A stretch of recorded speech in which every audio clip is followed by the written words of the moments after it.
Urip ing alam donya kuwi minangkane mampir ngombe.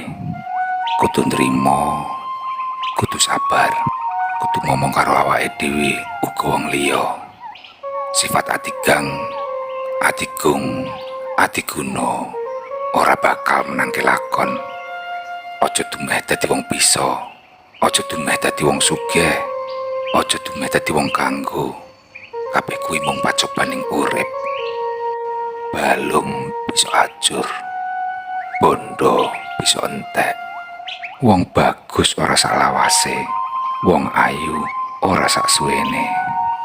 Ora ana sing langgeng saliyane Gusti Allah Subhanahu wa taala. Sing jujur aja ngapusi, sing pinter aja keblinger. Nek kowe krasa lara dijiwit, ya mbok aja njiwit wong liya. Sing eling yo ngger,